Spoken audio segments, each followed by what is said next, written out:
come here as immigrants from Yeah. Italy. Um, they come in they get married in 1912. You're born in 1914, but it's now the nadir of the Depression. It's now 1931. What kind of values did what was your family like? What kind of values did they have about being an American? Well, one, I don't think that my father and mother had any great philosophical thoughts about being American. For them, it meant an opportunity to raise a family. It meant an opportunity to have a home and own a home of their own. It meant an opportunity. It meant that there was an opportunity for their children to do well, and that's a very important part in the foreign-born thinking about the children, and are they going to do better than we're doing? Their values were family values. Our life was very close. It was a very closely knit family. Our social life, our social activities, if you will, were tied to family. You went out and you visited my aunts and uncles, and we would go and see Uncle Joe or Uncle Diego or whatever, and that was the sort of life that you lived. It was a kind of an interesting thing. There was a sort of a networking factor that came into play. Looking back, I realized that as a child, as I was growing up, our family never lived anywhere where we weren't close to other Italian families, and not relatives necessarily, but other Italian families, and on practically every block that we lived on. And this was a part of the networking that went on. If you had a problem, you got more chicken soup than you could tolerate. I mean, Well, I'm sorry. If you go back and say if you were sick, or I'm wondering, how did people help each other out during this very tough time?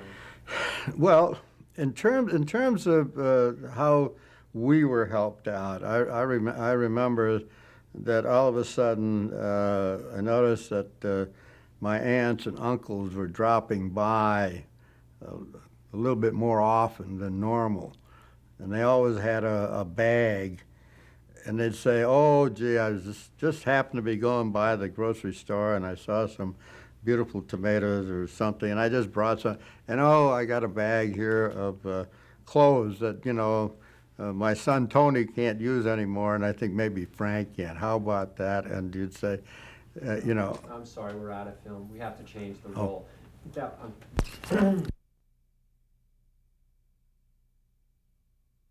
So here we are, it's 1931, and it's an unbelievably bleak time. How did people help each other out? Well, in my family's experience, basically using that, I talked about the networking that went on in our lives, that we lived close to other Italian families.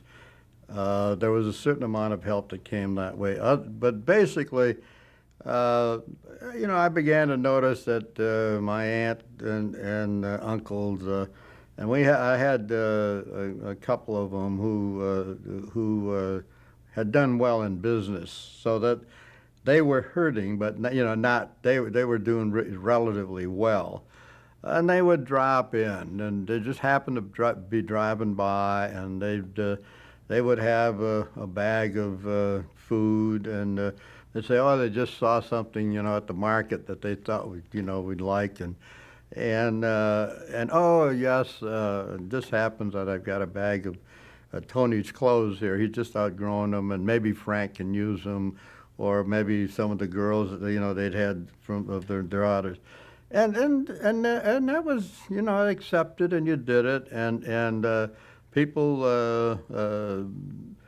I never, and at home, we were always very simply but immaculately dressed. I mean, my mother was determined that that was always going to be the way it was. And we survived. And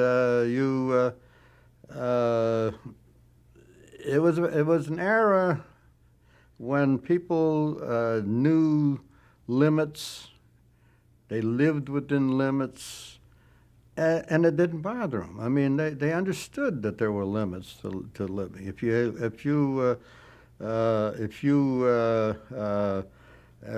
had a loaf of bread, you that was it. You had a loaf of bread. You had you had your and maybe a bowl of soup that night, and that was it. And you accepted that, and you didn't go into debt. And to this day, for example, I drive my wife absolutely up a wall. Half an hour after I get a bill at home, I'm signing the check and paying my bills. I mean, it was a lasting impact. This matter of limits. We today live well. I mean, I'm not, but we do not live in debt. That was, if we can afford to do something, we do it. But if we can't, we don't. And I think that was a part of the value system. People had a sense of responsibility for themselves and for their family, and life was dedicated and directed in that direction. You worried about the children, and you worried about the family ties, and you survived. You went about your business. If there were jobs and Ford was working, why, Dad went to work, or I'd get a job. In those days, of course. Much more than today. You had countless small merchants up and down, the block. You went to you didn't go to a supermarket. You went to the grocery store. That was one thing. You went to the meat market. That was another thing. You went to the drugstore. That was another thing. You went to the hardware store, and so forth. And all of these little shops along where we lived.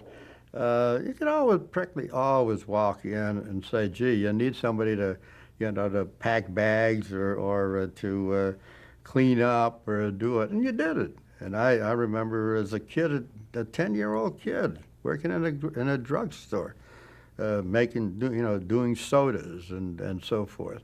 I peddled newspapers. I had a route, and I remember about this period, about 1930-31, I had a paper route of about 120 customers. I had the News and Times, and 2 Polish newspapers were being published at that time, and I had about 120 customers, and what I made would help practically support the family. And I recall my father helping me on my routes on occasion, and that's you did this, and nobody had saying, my God, isn't this terrible? We all thought, well, gee, that's great, you got a route, you can make some money, you eat, fine. That was part of it, and that was the thing, and I'm saying what I want to emphasize is that this was a not unusual standard in the community. There were thousands of families that had the same networking, that and the same concept that they were going to take care of their own. They understood, in effect.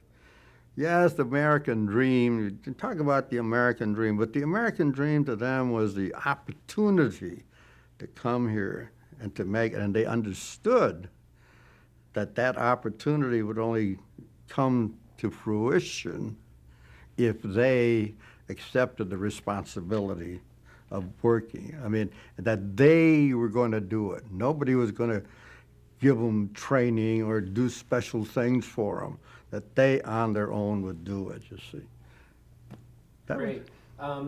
Okay, so then no one can help each other out anymore because nobody has anything.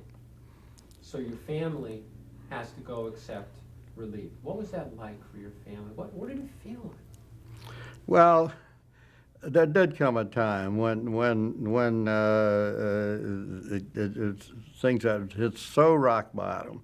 My father was ill at the time, and that mother and my father had to, in effect, accept welfare. At that time, it was more or less considered charity. There was no institutionalized welfare program as such. The people accepted this, and all I can say to you is that in my parents' lifetime and in mine, there was nothing more dreadful than that moment.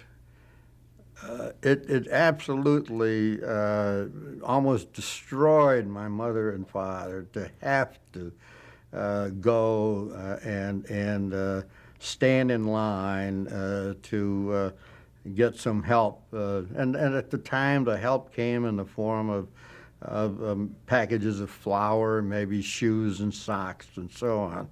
And it was a devastating thing, just devastating. And it's hard to imagine, but because this was ripping at this whole sense that they had of pride in what they were doing, of doing it on their own, and so on.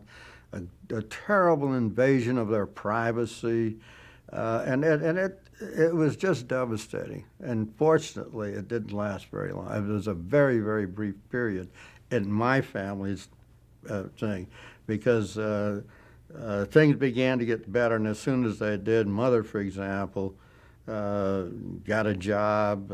She was working at the Briggs Manufacturing, sewing cushions for automobile seats. I'm going to cut for a second, sorry.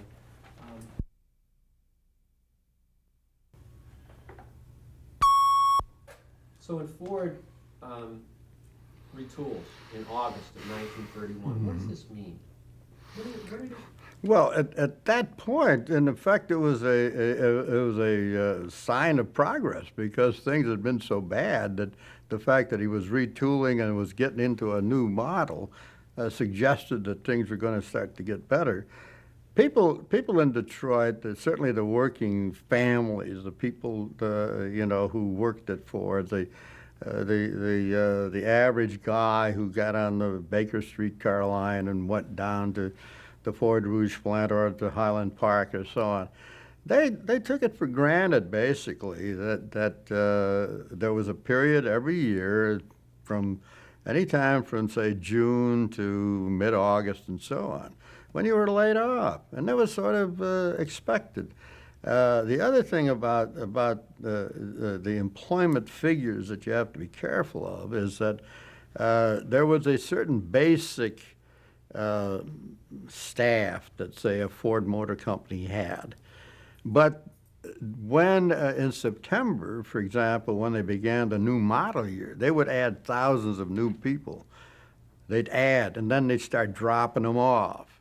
And then by June, then they'd lay off, they'd shut down the plant, and it was at that time that they went through this model change period. And the average, the fellow, my father, and the thousands like him who worked, it was sort of part of life. You got used to it.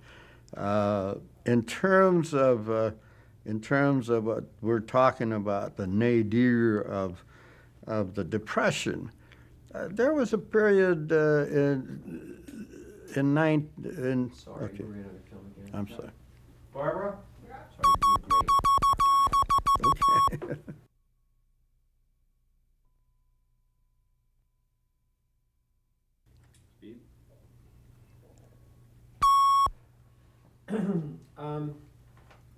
During this period of time in 1931, um, some sources have said there were as many as 150 evictions a day. And 150,000 people had to leave the city looking for something. Mm-hmm. Do you ever see any evictions? I can honestly say that personally I never saw. I don't doubt that the figures are, if you say those are the figures, those are the figures. I have, and obviously there were evictions, and that was part of the, the social trauma of the times. There's no question about it.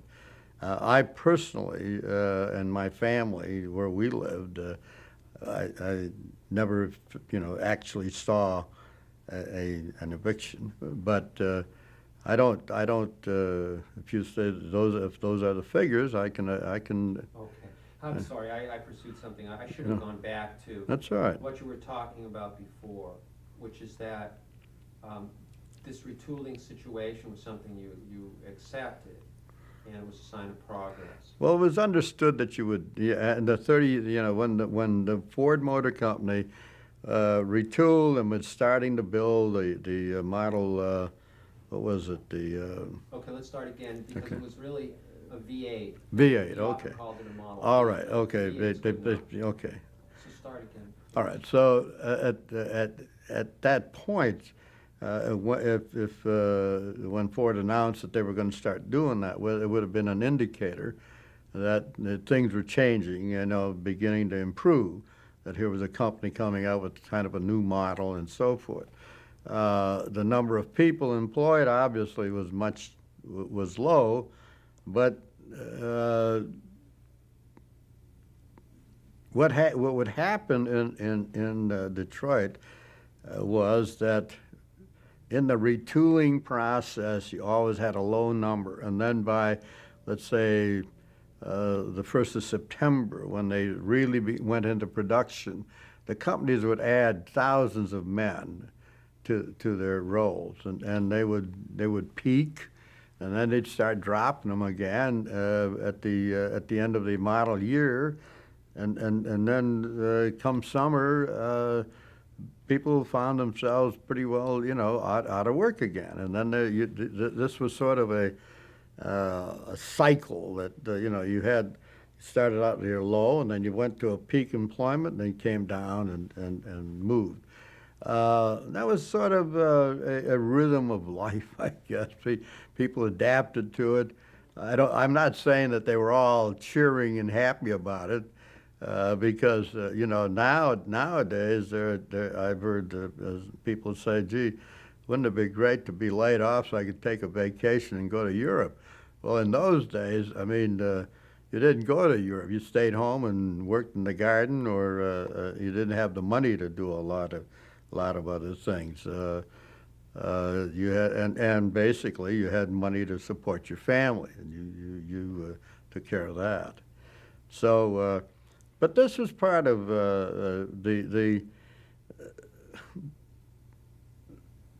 of life. It was. It's all right, let's cut. Okay.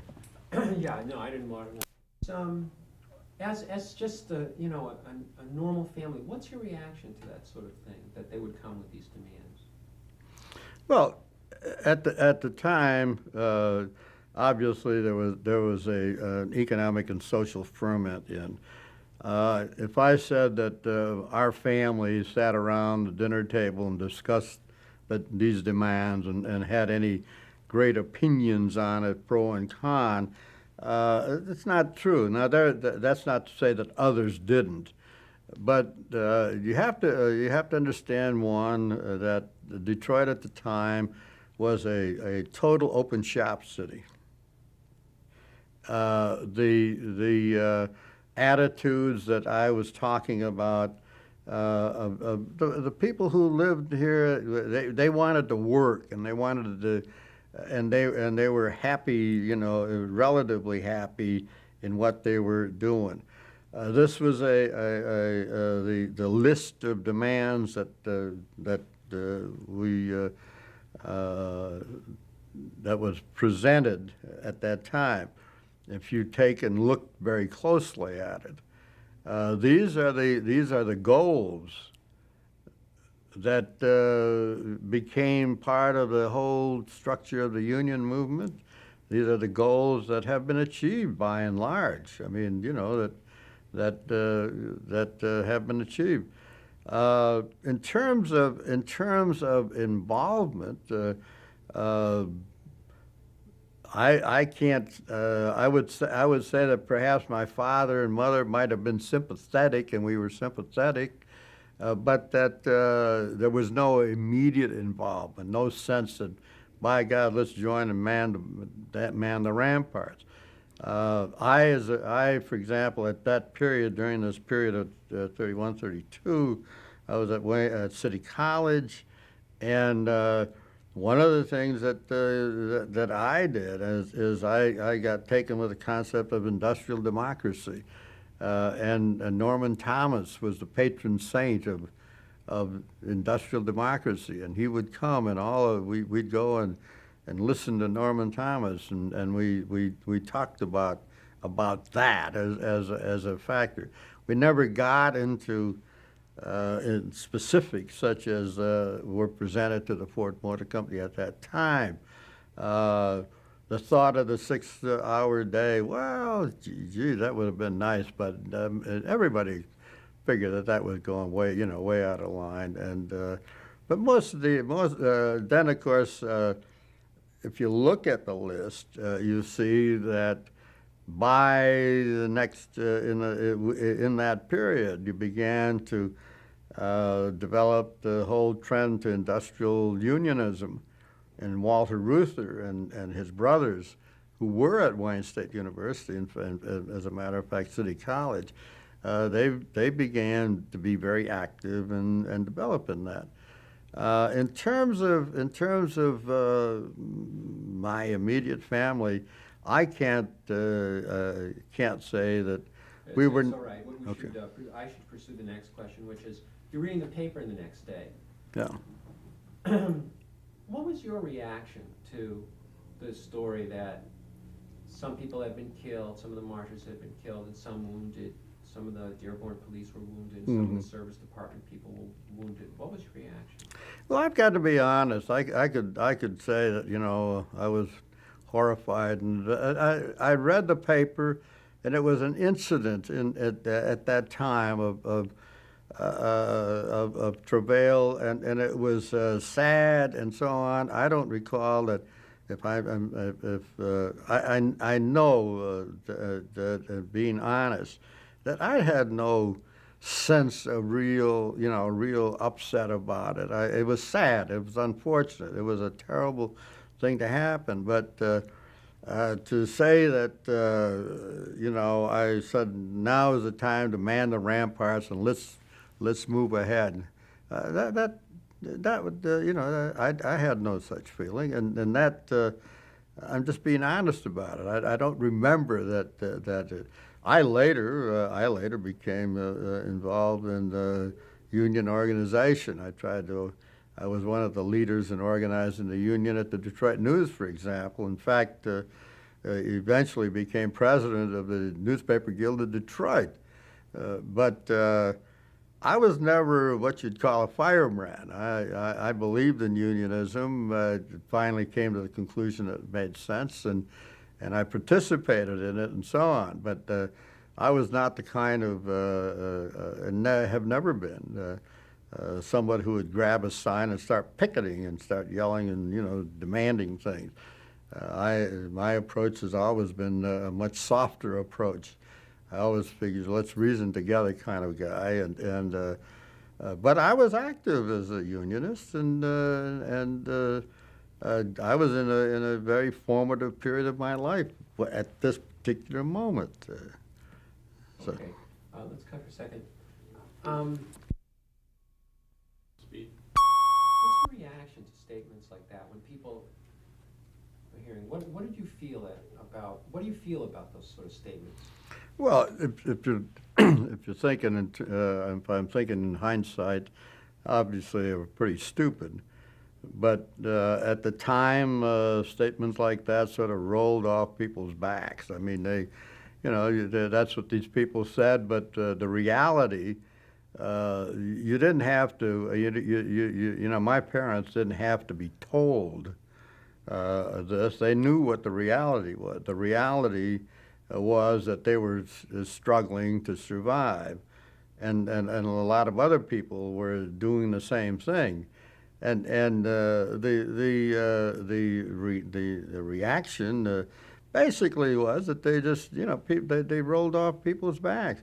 When Henry Ford said, for example, that he would shut down his plant before he would allow it, he would board up the front door of the Ford Motor Company before he would accept Social Security and then later unionism. Everybody laughed. They said, "Oh well, so what?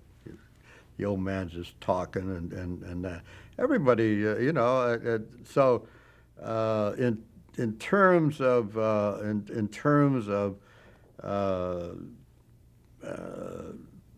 and this again, I'm talking from my own memory.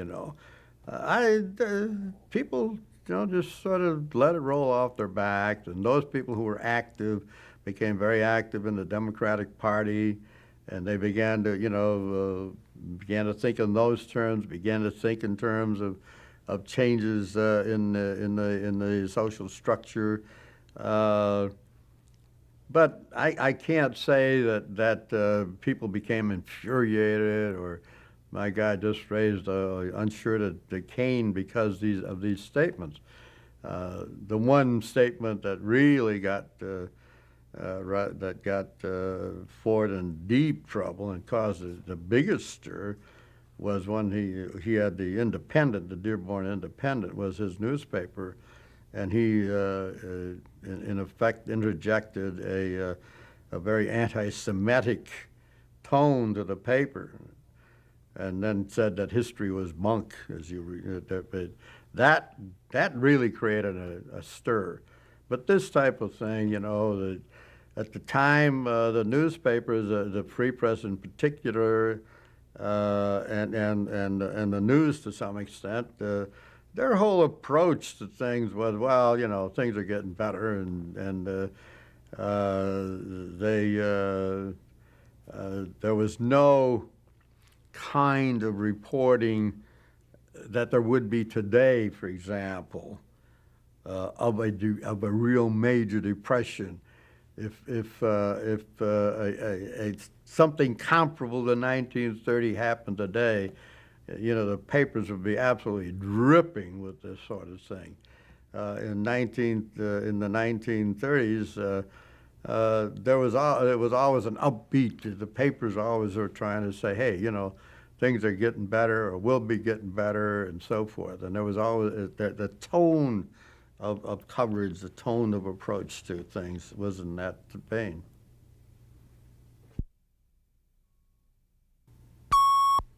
So if you could tell us about the auto industry in the 20s, starting in the late teens and working through the stock market crash. Well, if you look at the auto industry, the development of the industry, Ford Motor Company in 1914, of course, came up with the 8-hour day, the $5 day, which had a tremendous impact on. No, I'm sorry. For a second.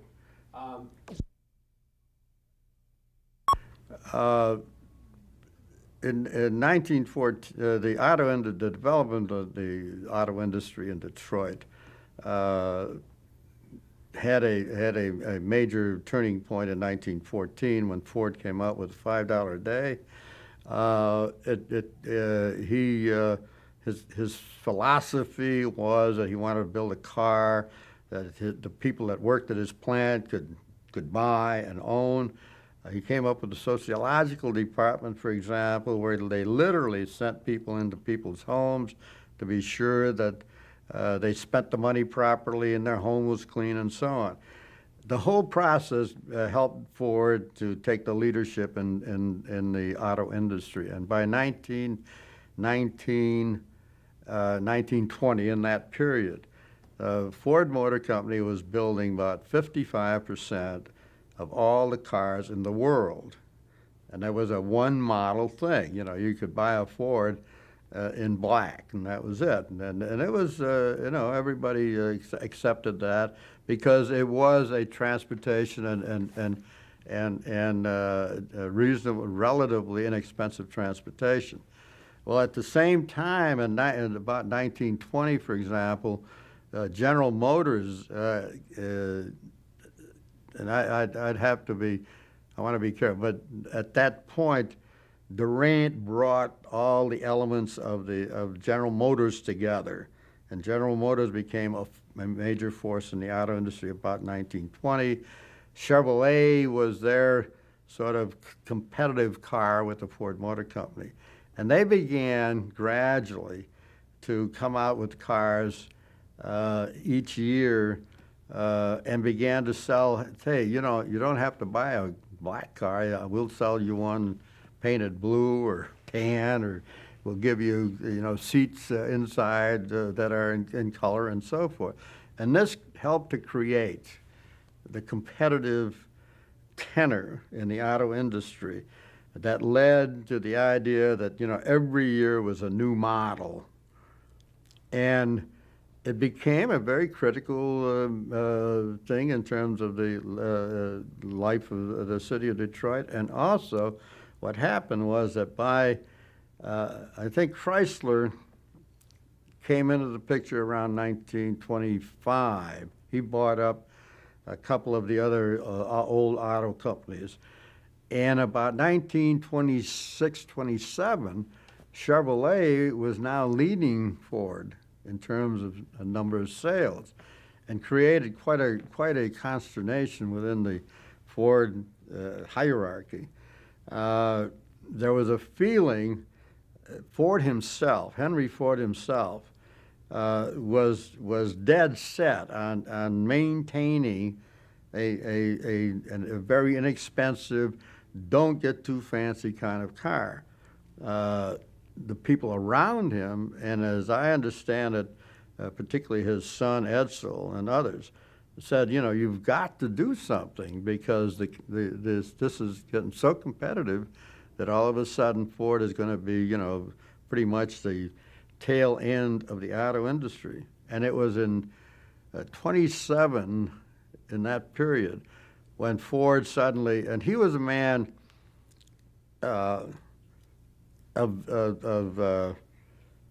very stubborn in some ways, but when he said he made up his mind, he'd make it up. Bang, that was it.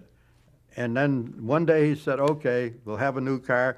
Tomorrow, bang, they shut down the plant, start building a new car. And he demonstrated this in other ways over the years. If you recall, he had demonstrated that at the time of World War I, when he set out in a peace ship. He was going to stop the war, and he organized a peace ship and sailed it across the Atlantic. In 1939-40, when the UAW was organizing the plant, he had said that he would shut the plant down before he would allow the union to move into his plant. And then there was a strike. And all of a sudden, out of a clear blue sky, there was a settlement. And the settlement went beyond what even the UAW had asked for. He gave them the union shop, see. But that was his kind of thing. Well, he shut down in 27. He shut down, and they went into a period of almost a year building the Model A. The Model A then became one of the most important stories from in many ways, at that time, from a sociological, economic, and other this the buildup became so great that the papers in Detroit, for example, was devastating competition. Who could get, the first pictures? Who could get the first story, the detail?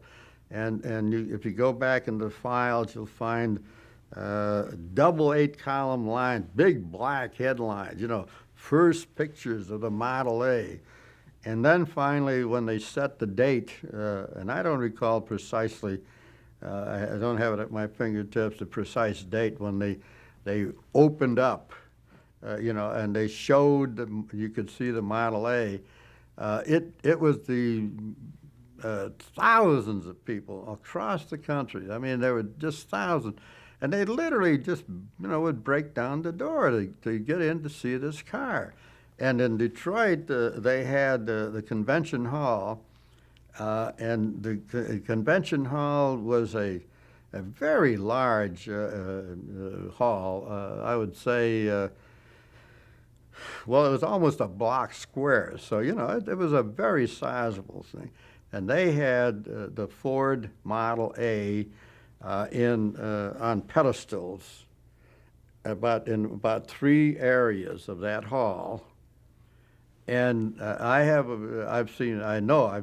pictures of people were crushed, crushed in, just to stand and stare at this car, and all of the sales room and everything, and it was a very, very major thing. And of course, Ford was just barely getting started, and the car didn't really take off like he wanted. And of course, then you had the crash and the depression and a whole new set of challenges in the industry. Great, thank you. Cut for a second. So, when I think in terms of the period that we've been discussing, the depression, I think of my mother. I think of the tremendous fortitude and courage that she showed.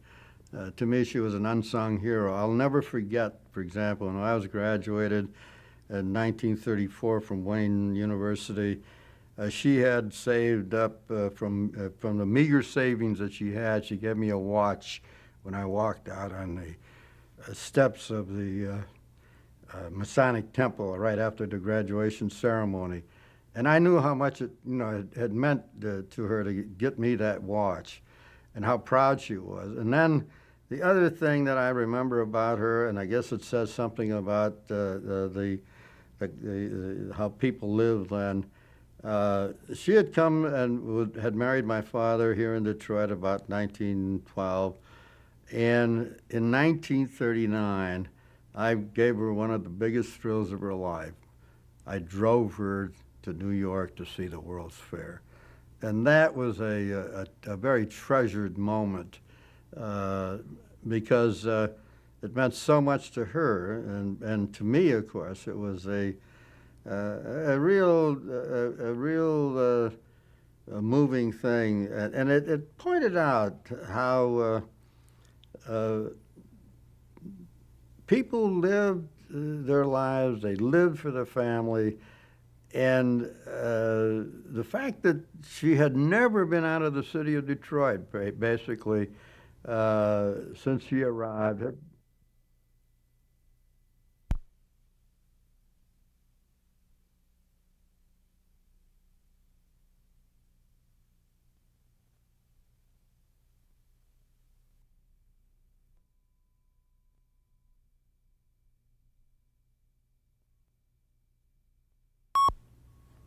So, please tell me about taking your mother to the World's Fair.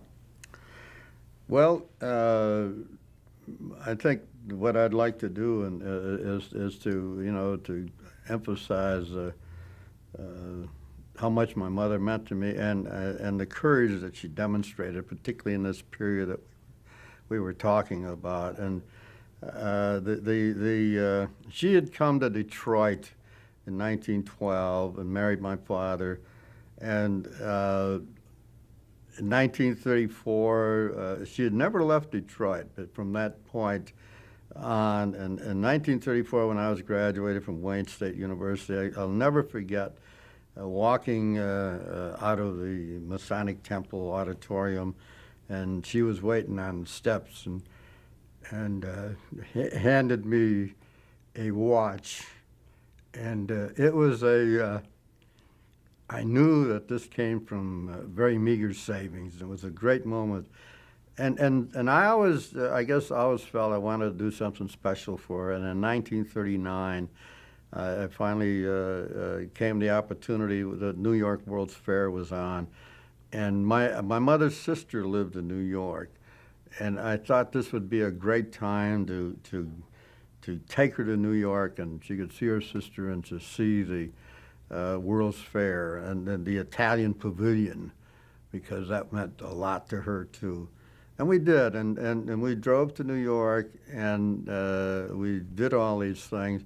And it was the first time, since 1912 that she had left the city, and it meant a lot to her, and of course quite a bit to me also. Why? Well, it was kind of a gesture for me to demonstrate, I guess, some filial kindness to her for much of what she'd done for us. I was only, I was working at the news. I wasn't making very much money at the time. I had bought my mother a house, and I had 4 sisters, and I had brought them up, and I remember buying my mother a house for $4,000, for example. That was her house, I bought it for her, and this was, this was just something very special. Getting her out of, the fact that she could get out of Detroit and see her sister and see the World's Fair, and I remember how terribly proud and excited she was when we walked into the Italian Pavilion. I mean, that was for her a very sort of moving moment. She was back home, That's great. Yeah. That's great. One more question. Was the 1939 World's Fair especially attractive to people? Was there something special about that fair? Well, as I recall it,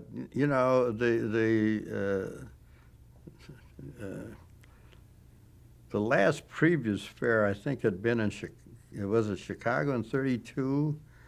It was at a time when the people were not much in the mood for World's Fairs, and in '39, the New York World's Fair was sort of a milestone time for America. We were coming out of the Depression, and people were talking about television, the first television pictures that were going to be shown at the fair, and there was a certain amount of excitement that the New York Fair was a kind of a major milestone in American history. And I think that probably also helped me to decide that this would be a great time for me to take Mother to New York and see the fair. Great, we're done.